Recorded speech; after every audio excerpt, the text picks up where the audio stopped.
Hey, what is up, my fellow golf ball addicts? Welcome back to the channel, and today we have another Wilson golf ball review for you today. This time we have the Wilson Staff 50 Elite. So this is another one of Wilson's kind of beginner golf balls. You see them at Walmart a lot.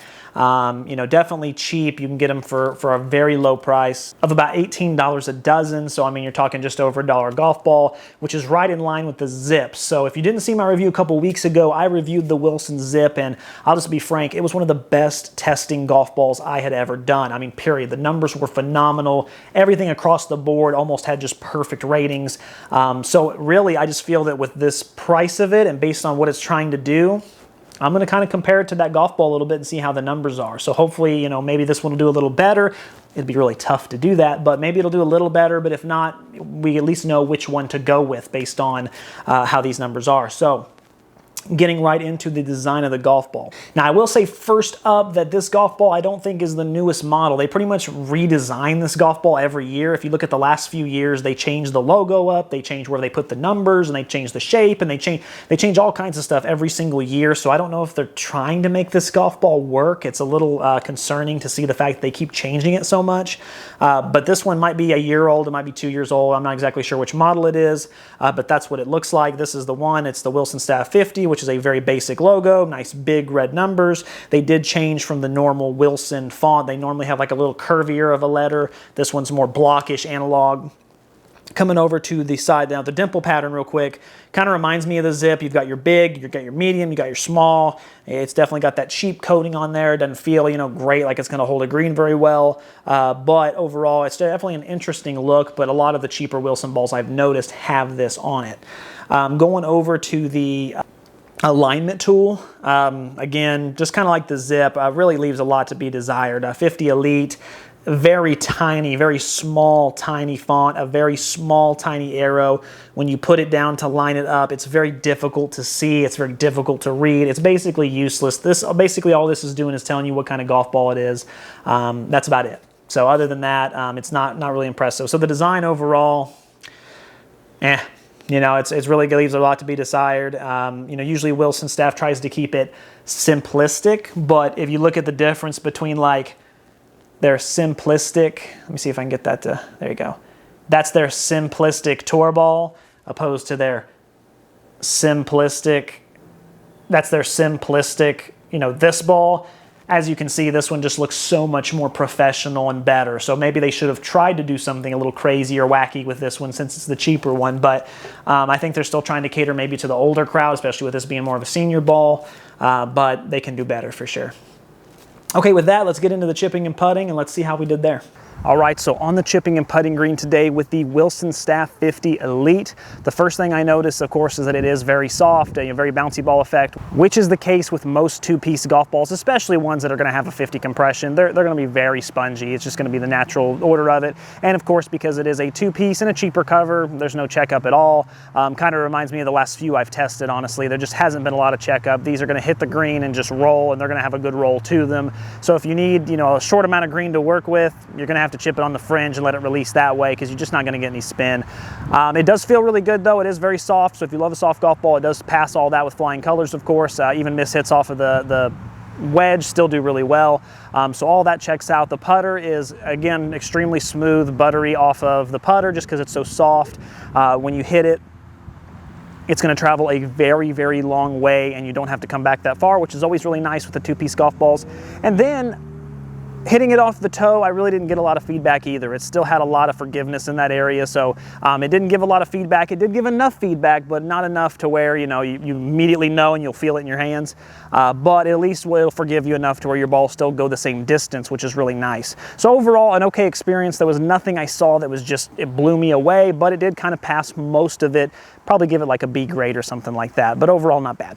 Okay, so again, not surprising there. That's pretty common for a two-piece golf ball, but hopefully some of these numbers with the testing will be better. Let's see what we got. Starting off with the 9-iron, we got 93.7, which is good, a little bit more than the Max Fly Soft we had last week. but still a good number. 129.9, 124.1, great numbers. 19, ooh, so actually a little bit lower of a launch with this one. So we actually did get a really good number as far as distance, but it had a lower launch, which means, who knows, maybe the spin's a little bit more, which is nice. So those numbers are all good from the get-go. And then we have 6,484 on the 7-iron spin, moving right into that one. And then here's where the numbers unfortunately tank. So 101.8 on the ball mile per hour speed, 152.4, 139.2 on your distances. Those are awful, abysmal. Let me see if I've actually had anything worse than that ever. I don't think I have. No, I haven't. That's by far the worst. Oh, yeah. Yeah, and it ain't close. That's by far the worst I've ever had with a 7-iron. I'll get to that in just a second. 18.6, so a very low launch also on the 7-iron, which it seems to launch low on both clubs so far. And I'll be honest with you, the reason these numbers are so bad, a lot of the time when I have numbers that low, it ends up being forgiveness, where when you kind of miss-hit one, you lose a lot. Like the Wilson Triad, for example, was a perfect example of this. When you flush the Wilson Triad, a great number. When you miss-hit it, it's awful. It's awful, awful, awful. But the difference is the Wilson Staff 50 Elite, unfortunately, when you flush it, is okay. And when you miss-hit it, it's abysmal. And that is where those numbers come from. It was horrendous trying to test this golf ball. I thought it was something wrong with me. I would hit a flush shot and just be excited, turn around, and my average is about 107. That's a good number, you know, for ball speed. I'd turn around, it'd be 102 on a flush. And I remember just sitting there, I kept getting frustrated. Am I hitting a little behind the ball? What's going on here? Let's try an in-to-out swing. I spent a lot more time than I should have trying to test this golf ball and really get these numbers up, and I just couldn't. I couldn't. And finally I got to the point where I took I think I had like a Wilson Zip that I tested a couple weeks ago. I just put it right down, hit it, and got 110 out of it immediately. I mean, just like that. So it is this golf ball. It's this golf ball specifically that has something going on with it. Not sure why those numbers were so low, but they were abysmal. Moving into the hybrid now, the 5 hybrid, 4,107 on your spin, which is a little more than a 2-piece ball usually gets, so that's pretty good there. 113.6, really, really low on the numbers there. 187, 171.4, no bueno, no bueno, no bueno. 14.8, which is like a medium to highish launch, somewhere in there, medium high. And then moving into the driver, we got 2,874 on the spin, 232.2 on your driver distance, 128.7 on your driver ball speed, 210.8 on the carry, 15.9 on the launch, which that's a pretty high launch for a driver. So those driver numbers are basically the worst I've ever tested, period. And that could be a combination of maybe it's just with the 50 compression rating, it's so low that maybe I'm just compressing it a little too much. But also it just goes back to the forgiveness is garbage, and just the overall numbers of this golf ball have not been good. It was not a great testing experience. The 7-iron and the driver are by far the worst I've ever tested.